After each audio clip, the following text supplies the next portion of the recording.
Hi, hi everyone. Welcome back to my channel, Instagram channel. So today I'm discuss about the BNSA and Section 85 and Section 86. Okay, it's very important for women's. Okay, so let's start without any delay. So today I am discuss about the BNSA भारतीय न्याय संहिता 2023 में जो implement हुआ था। Then 85 जो हमारा section है BNSA भारतीय न्याय संहिता, ठीक है। और पहले जो सेक्शन था वुमेन्स के लिए वो था 498A।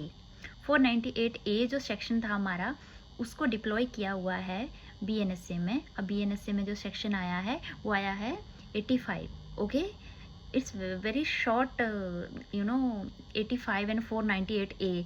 बोलते थे ना सारे कि अरे वो 498 लगाया है, 498 लगाया है। तो now it's deploy it 85 and 86 cruelty.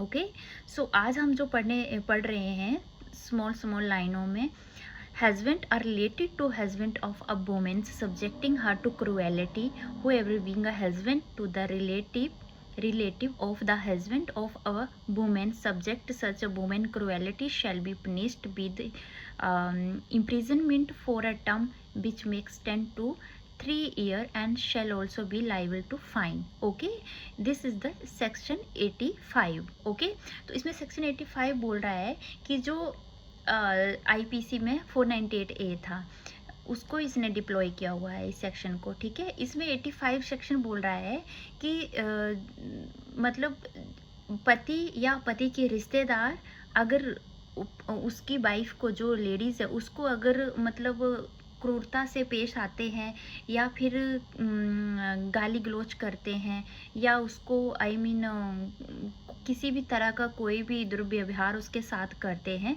तो उसके लिए उसको 3 साल की सज़ा होगी। जो भी हस्बैंड के रिलेटिव्स को भी इसमें इंक्लूड किया हुआ है ना। जो पति होगा उसके जो रिश्तेदार होंगे उनको भी इसमें इंक्लूड हुआ है कि अगर वो भी अगर इसके साथ कोई दुर्व्यवहार करते हैं, उसके साथ क्रूरता के साथ पेश आते हैं या कुछ किसी चीज़ के लिए इसको हानि पहुंचाई जाती है तो उसके लिए उसको 3 साल का सज़ा मतलब जो कारावास सज़ा हो सकती है और जुर्माना फाइन भी भरना पड़ सकता है, ठीक है।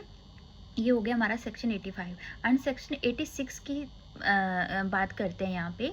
क्रुएलिटी डिफाइंड, ये भी सेम ही है almost. Okay, for the purpose of section 85 cruelty means exception A, any willful conduct which is of such a nature of is likely to drive a woman to commit suicide to the cause grave injury to danger to life, live or health whether mental to or physical of the woman। और exception B क्या बोल रहा है यहाँ पे, harassment of the woman where such harassment is with view of the causing her to any person related to her to meet any unlawful demand for any property or valuable security for on the account to failure by the her to any person related to her meet such a demand।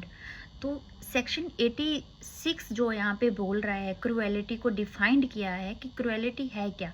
Cruelty ये है कि किसी पति का कोई भी रिश्तेदार हो या फिर कोई भी उससे मानसिकता से या फिजिकली या फिर मतलब मेंटली उसको हरेसमेंट किया जाता है। ज़रूरी नहीं है कि सेक्सुअली हरेसमेंट एक होता है, वो नहीं, उसके अलावा भी काफ़ी सारी चीज़ें कि उसको किसी प्रॉपर्टी के लिए फोर्स किया जा रहा है या फिर मतलब किसी तरह की कोई मांग की जा रही है, डिमांड अनलॉफुल कोई डिमांड की जा रही है कि हाँ ये चीज़ मेरे नाम कर या ये प्रॉपर्टी मेरे नाम कर या फिर anything about to related to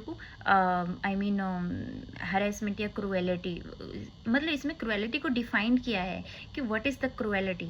सो वही यहाँ पे सारा बताया हुआ है। इसमें भी सेक्शन 80 जो सेक्शन 86 जो है इसमें भी 498A का ही मिश्रण किया गया है हिंदी में जिसको बोलते हैं। तो इसमें क्रुएल्टी को मतलब वही किया है या उसको आत्महत्या करने के लिए उसका नाम, मतलब इतना उसका दो किसी को कि वो आत्महत्या ही कर ले, ऐसा दुर्व्यवहार कर दो, शारीरिक दुर्व्यवहार हो गया या आत्महत्या हो गया, या किसी कोई मतलब कोई मांग पूरी ना हो, या आप कुछ मांग रहे, आजकल सुनते हो ना कि किसी ने आत्महत्या कर लिया, किसी की बहू को मार दिया, या दहेज नहीं आया तो उसने मार दिया, ये कर दिया, मतलब या जो भी है वटेवर। तो ये सब जो है इसको हम क्रुएलिटी में गिना जाता है, और ये सेक्शन 85 और सेक्शन 86 में भारतीय न्याय संहिता में डिप्लॉय हुआ है। पहले हम इसको आईपीसी इंडिया पेनल कोड में इसको हम पहले आईपीसी में 498 ए के तहत हम इसको पढ़ते थे, बट अभी जो चेंजेस हुआ है 2023 में वो 85 86 जो भी वुमेन और लेडीज़ मेरी वीडियो देख रही है वो अब 498 हट चुका है, अब 85 और 86 का इम्प्लीमेंट हो चुका है। सो आप इसको यूज़ कर सकते हैं। Thank you.